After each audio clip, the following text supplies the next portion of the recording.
watching sunrise meets my skin. Even with my eyes still closed, I can feel it coming in. Golden, golden, I'll follow only golden, golden, golden things. I've been doing punch needling for many years now, but mainly to make artwork and maybe some beginner kits for you guys. Thought it would be fun to make a utensil. I've actually not made many utensils except for maybe the basket that I made a while ago, which is still going strong, by the way. So now I want to try something fun and make coasters. So as you may know, I'm not really a big fan of using a lot of glue, especially since I'm working with these gorgeous yarns, and it feels really odd to me to just slap some glue on it and then just slap it together and just be done with it. So I'm going to use a needle and thread and hand sew everything together. It's an experiment. I've never done this before, so let's see how it goes. First, I'm going to start with what I know, which is the punch needling part. I'm going to use this coaster I have as a mold, so I know what size to make it, which makes it pretty easy. Let's get started.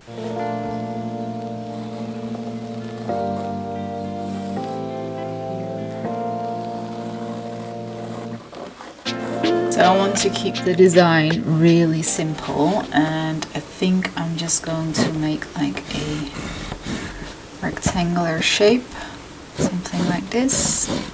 So this would be a different color to that, so that's just really simple. And maybe for this one I'm just going to put in some random circles, just something fun.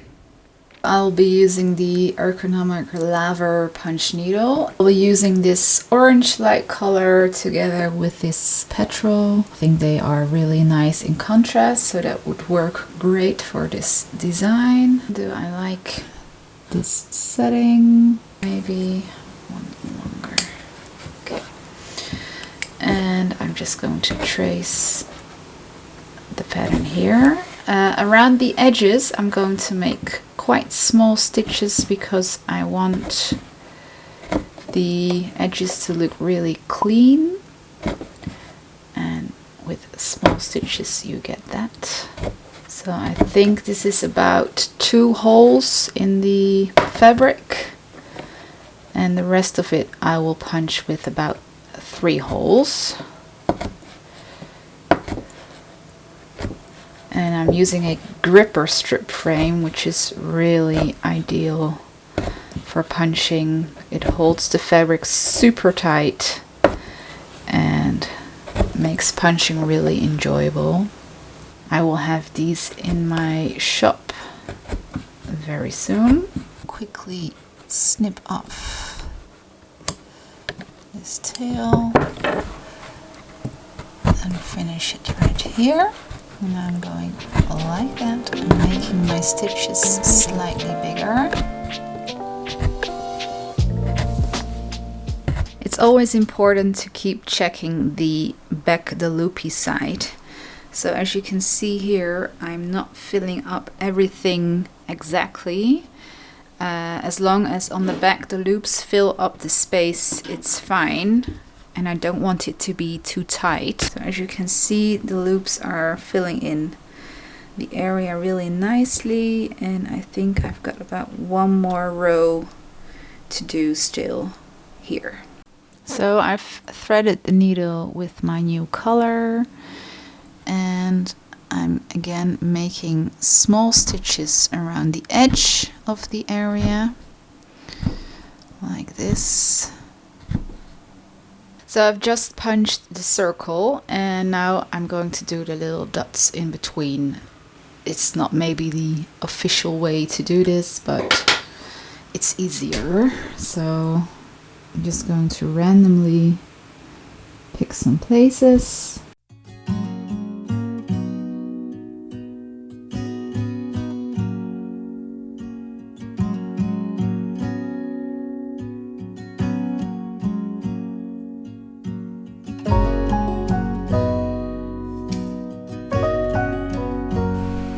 So here you go. just going to clean it up a little bit, take it off this frame, and then let's see if we can make these into coasters. If I got every word perfectly weighted on a thin piece of paper, would it make any difference?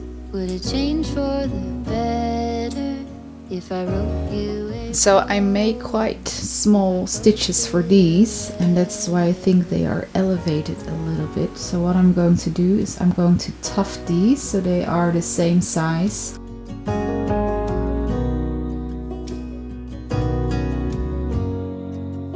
Is it maybe because I never knew quite where I was, and suddenly you told me, baby. Before we go on, I want to take a moment to talk to you about today's sponsor, which is Skillshare. I'm so happy Skillshare is still with me on this journey here on YouTube. It really helps support my channel and make these videos for you guys. So Skillshare is an online learning community where you can find all kinds of classes on different subjects, like creative subjects, crafting subjects, business-wise. So for instance, if you want to start a shop, a business with the art that you are making, maybe your punch needle art, and you want to know how to start a Etsy shop, then you can just find all kinds of videos on it. For example, this class by Tiffany Emery about how to launch your Etsy shop. There are many possibilities. Simply search in the search bar and you will find all kinds of classes on this subject.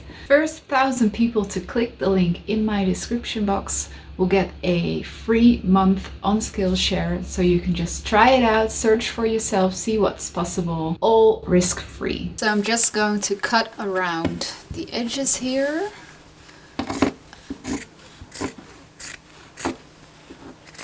And I've placed these quite close together because my frame was small, so I have to be careful here.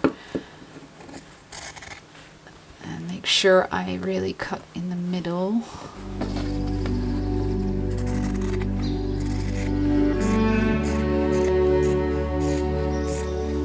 So this edge is quite small and this frays really easily. And to prevent that from happening, I'm going to put some glue just around the edge. I'm using a textile glue, but probably fray check or some white glue that kids use is better.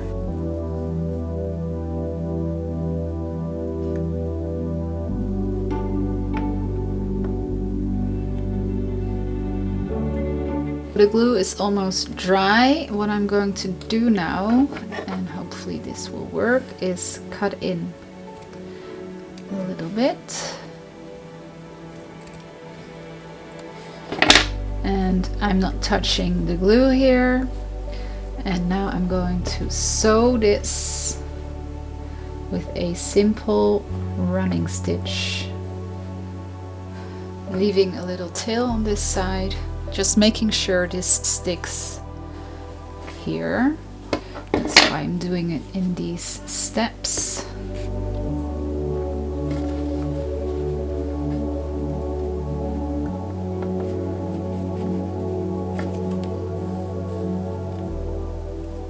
So obviously I'm not going all the way through, just through the fabric and in between the loops. So with the tail here, I can now make a knot.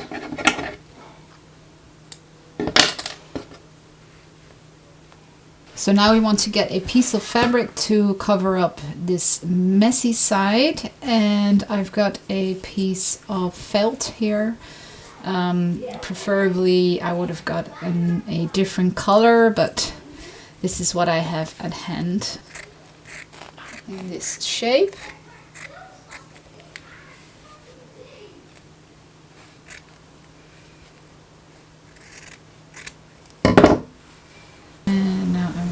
Clean it up a little bit. Okay, so now I'm going to stitch around to attach the piece of felt. So I'm stitching, I've got the loop right here, putting my needle through the loop and then stitching it. And I try to do it as close to the edge as I can, so I'm pushing my needle in on the back here in between the loops and then coming up inside the felt, trying to make it even here as much as I can, pulling it through and putting my needle through the loop and to the next.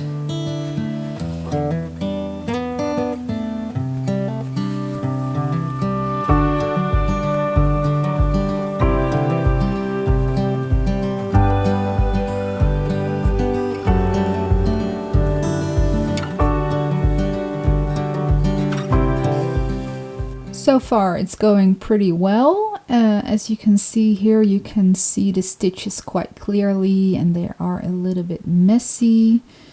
But as I'm going further, I'm trying to put them closer to the edge of the felt, and that's working quite well.